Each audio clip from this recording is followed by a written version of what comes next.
जिंदाबाद जिंदाबाद जिंदाबाद जिंदाबाद। पीडीए एकता जिंदाबाद जिंदाबाद। समाजवादी पार्टी जिंदाबाद जिंदाबाद। समाजवादी पार्टी जिंदाबाद जिंदाबाद जिंदाबाद। पीडीए पदयात्रा जिंदाबाद जिंदाबाद जिंदाबाद। पीडीए एकता जिंदाबाद जिंदाबाद जिंदाबाद। पीडीए एकता जिंदाबाद जिंदाबाद जिंदाबाद। अखिलेश यादव जिंदाबाद जिंदाबाद जिंदाबाद। समाजवादी पार्टी जिंदाबाद जिंदाबाद जिंदाबाद। मैं राधा की संजय यादव, प्रदेश सचिव समाजवादी पार्टी उत्तर प्रदेश। ये जो आपका जो यात्रा है आज का, जी, आज का मूल उद्देश्य क्या था? मूल उद्देश्य ये पीडीए यात्रा जो है समाजवादी पार्टी के राष्ट्रीय नेतृत्व की तरफ से उनके दिशा निर्देश पर निकाली गई।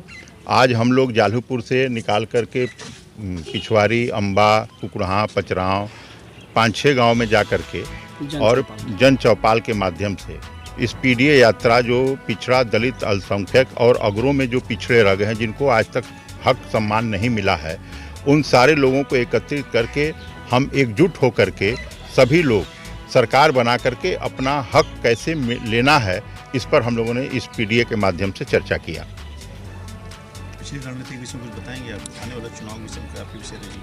आने वाले चुनाव में पीडीए ही हमारा मुख्य मुद्दा है और पीडीए के माध्यम से संविधान को बचाना है। जिस तरीके से आज संविधान हमारा खतरे में है, आज गरीब, दलित, पिछड़े कोई सुनवाई नहीं है और अगड़े में भी जो पिछड़े रह गए हैं वो भी बहुत पिछड़ते चले जा रहे हैं, उनको भी आगे आने का कोई रास्ता उनको दिख नहीं रहा है। तो हम लोग अपने समाजवादी पार्टी के जो राष्ट्रीय नेतृत्व है माननीय अखिलेश यादव जी का, उनके नेतृत्व में महिला, अल्पसंख्यक, पिछड़े, जो भी दलित हैं या जैन हैं और सिख हैं और सभी समाज के लोग हैं, उनको लेकर के ये पीडीए यात्रा निकाल करके उनको इस पीडीए के बारे में बताना और कैसे हम सरकार में आएंगे और कैसे उनको उनका हक दिलाया जाएगा, इस पर हम लोग चर्चा की है। वर्तमान समय में राम को लेकर राजनीति हो रही है, इसकी आपकी राय क्या है? देखिए, वर्तमान में राम को लेकर के जो राजनीति हो रही है, राम सबके हैं, हमारे भी राम हैं और इस पूरे भारत देश ही नहीं, जहाँ भी उनका नाम है वहाँ राम हैं। और राम को कोई आज हम नया नहीं मान रहे हैं कि आज हमारे राम है, राम हमारे। और सबसे ज़्यादा अगर बजरंगबली की कोई पूजा करता है तो हम सब लोग पूजा करते हैं, जो सबसे बड़े भक्त थे राम के, उनकी पूजा हम लोग करते हैं और हमेशा सदियों से करते आए हैं।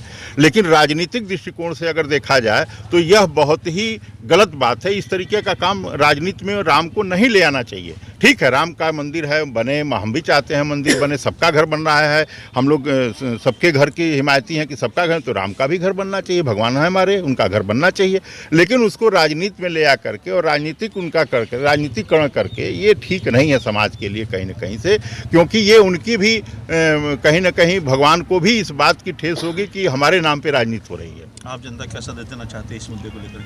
आम जनता को ये संदेश देना चाहते हैं कि आस्था अपनी जगह पर है और हमारी जो एकता है या जो हमारी मांगे हैं या जो हमारी ज़रूरतें हैं वो मंदिर से पूरी होने वाली नहीं है। मंदिर से हमारी आस्था है, हमारी आस्था रहेगी, लेकिन हमारे जहाँ तक हमको न्याय लेना है, जहाँ तक हमको अपने संविधान की बात करनी है, जहाँ तक अपने बच्चों को नौकरी की बात करनी है, शिक्षा की बात करनी है, रोजगार की बात करनी है, तो वो कहीं ना कहीं संविधान जब बनेगा, जब स्कूल, कॉलेज, हॉस्पिटल बनेंगे, तभी जाकर के इन चीज़ों की पूर्ति होगी।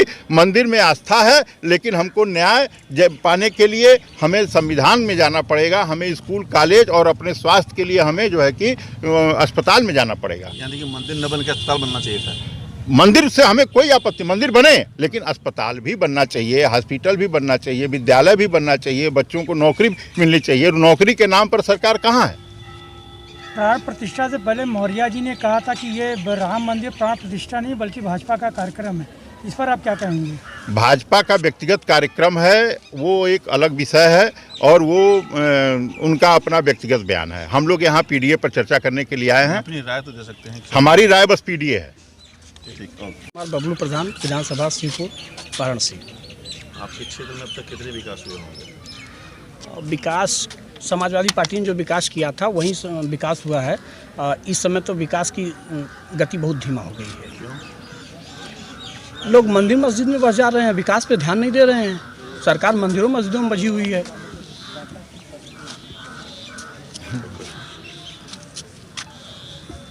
वर्तमान समय में राम को लेकर जो राजनीति हो रही है, आपके गांव में कैसा माहौल है? गांव में देखिए, आस्था का विषय रामचंद्र जी हैं, आस्था का विषय है। आस्था रखना चाहिए, लेकिन कुल मिलाजुला के विकास का काम होना चाहिए। जनता को कैसे लाभ मिलेगा, संविधान कैसे बचेगा, ये होना चाहिए।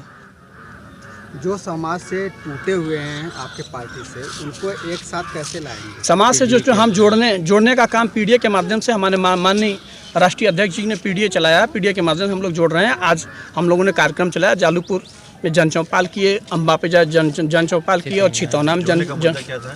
जी, किस तरह जुड़े आप? हमने अपने विकास को लेके, हमारा विकास कैसे होगा, मंदिर मस्जिद अलग चीज़ है, कि हमारा विकास कैसे होगा, हमारे हक की लड़ाई कैसे लड़ी जाए। हमारे हक को दरकिनार करके मंदिर और मस्जिद बनाया जा रहा है। मंदिर मस्जिद बनना चाहिए, लेकिन नेसेसरी पहले हमको भोजन चाहिए, इसके बाद मंदिर और मस्जिद बनना चाहिए। भोजन जरूरी है। भोजन जरूरी है। धर्मेंद्र यादव सिंटू, शिवपुर विधानसभा मीडिया प्रभारी, समाजवादी पार्टी।